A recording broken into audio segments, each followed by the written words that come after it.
And we're at the range today with the Phoenix Arms HP25A. This one has had the safety corrections on it, and the front sight's been replaced with a fiber optic one.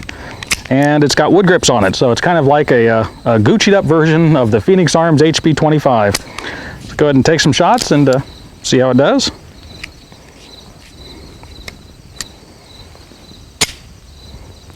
Didn't want to go into battery there. That's probably a magazine issue more than anything, but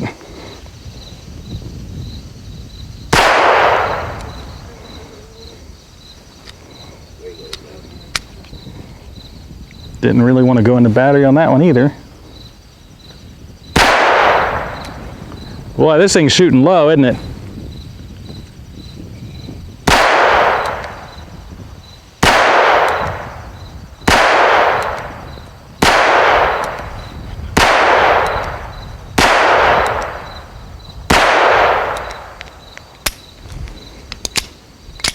And it does not lock back on the last round.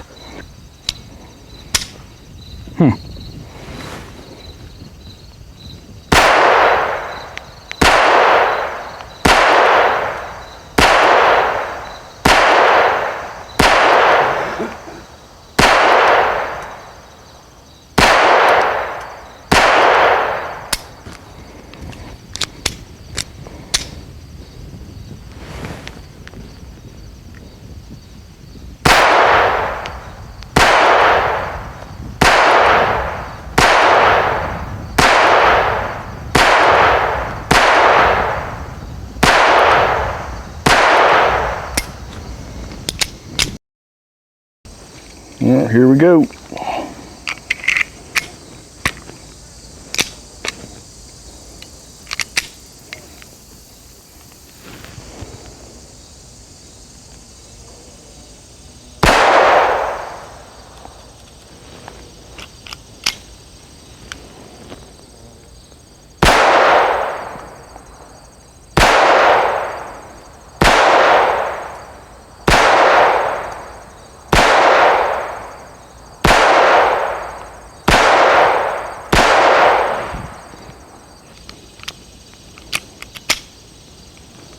Little gritty.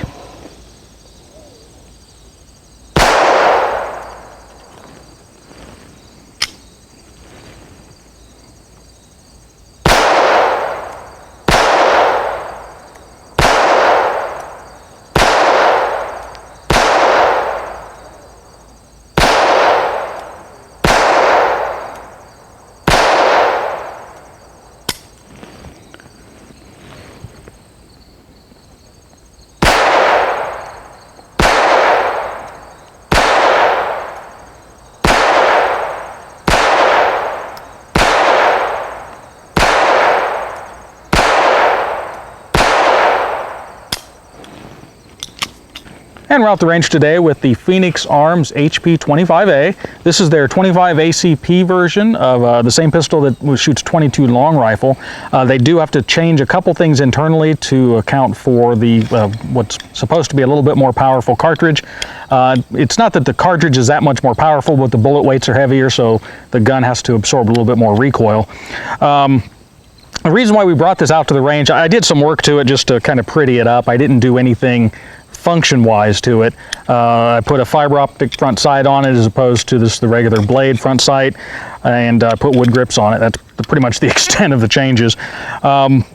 It needs to do some work internally, and the reason why I wanted to do this video today was to kind of see how it was functioning. I had a viewer basically send in a comment saying that they have one of these and the hammer seems to be catching on the rear firing pin retaining plate and causing it to hang up.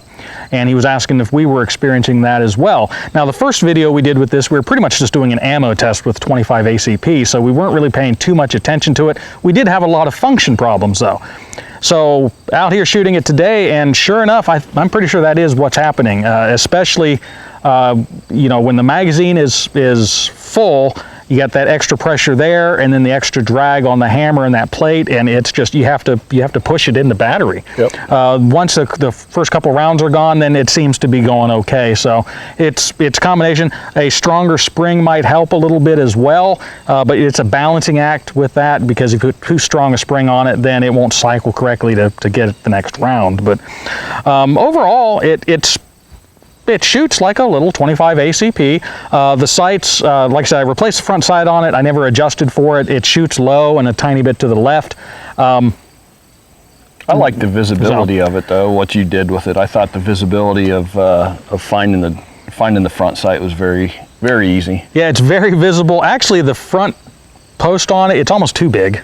Yeah. So it's ultra visible, but this is meant to be a close quarters. It's a close quarters gun. Last resort. Yeah. Yep. If you're pulling this out as your primary weapon, you've had a bad day. Overall, just shooting wise, what do you think of it? Yeah, I mean, I've never been a fan of the 25s. I have bigger hands, and there's no purchase on this at all for me.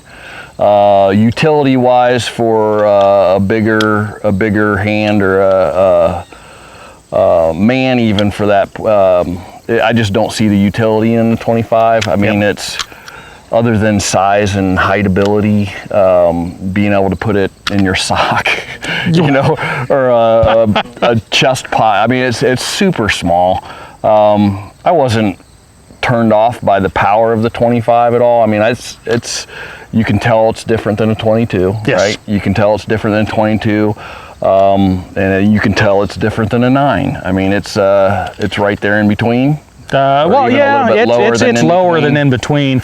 I don't hate it. I just don't see me ever buying one. Yeah, I mean, I bought this primarily so we could do that 25 ACP ammo test, because we were able to compare, because like I said, they make this gun in 22 and in 25. We were able to compare directly 22 and 25 in basically the same gun. Where does this line up with 380 or 380 to? Oh, it's still, it's way below 380. Okay. Yeah. So it'd be 22 mag, 25. 22 mag would be above this. Would be above that. Yes. Okay. Yeah. That's good to know. The only saving grace that 25 ACP has over 22, it does have more power than 22 long rifle. And actually 25 ACP, people discount how powerful the cartridge is. However, the main appeal of it is it's a center fire instead of a rim reloadable fire. So it's reloadable, it's more reliable. Now, with that being said, if you buy really good quality 22 long rifle, really the reliability these days is pretty good. Right. You don't run into as much of the bad rounds as what you used to. Now, you buy the cheap, big bulk box stuff, you're still going to have a lot of, dud rounds. Would I use this as a primary self-defense firearm? No, I wouldn't. Like I said, the reason I bought it was for a very specific test. Makes a good, fun little range gun. Honestly, if you're going to use this for concealed carry, I'd almost recommend the 22 long rifle on top of this. You get an extra round in the magazine. It's been proven to be more reliable, just from a function standpoint. I've had several of the 22 versions. They've all ran great. The only downside is you're supposed to use just standard velocity ammunition in them, because the high velocity ammunition is too much for the frames and they will eventually break. I did an ammo test with the 22 and I was using, everything was high velocity, and boy, people just lit up the channel. Is that right? It's like, oh, you're going to break the gun. It says in the manual. It's like, I know what it says in the manual. I also know I only paid $149 for it. So I'm not going to cry if it breaks. But they are what they are. They're a neat little gun with the wood grips on it and stuff, and the fiber optic. It's an attractive little gun. I'm going to call it a grandma gun. Perfect for grandma. Yeah. Perfect for grandma. She's not going to eat her recoil. Yep. It's got a little bit more power and maybe more kinetic damage on a hit than a 22 has, right? Well, yeah, but there again, with the new self-defense 22 long rifle rounds that are out there, except for the fact that it could damage the gun, I would say that my hat would still be off toward the 22 long rifle. Okay. And all this dress-up stuff, you could do that with the 22 as well. It's like I said, the frame and everything's the same. I just wanted to do it because, well, I had it and I like doing stuff like this. So, but overall, it's just a little fun gun that we have. I'm going to do some work to this to get it to run smoother, because now that I know there is an issue with that, I want to fix it. I'm just compelled to do that. Sure. We'll probably do a follow-up video with this and see how any of those repairs worked or didn't work, and we'll go from there. So until next time, if you have any comments, let us know. If you have one of these, let us know how it works. See if you have, I'm interested to see if other people have the same problem. Right. So far, we have it. The one viewer that did send a comment in, they have it. How many more are out there? So if you have one of these in 25, let us know if you've got the same problem. You probably saw it on film there, is that first couple of, you know, when you go to first chamber it just like hangs right up on the trigger. So, or the hammer rather. So let us know. But until next time, stay safe.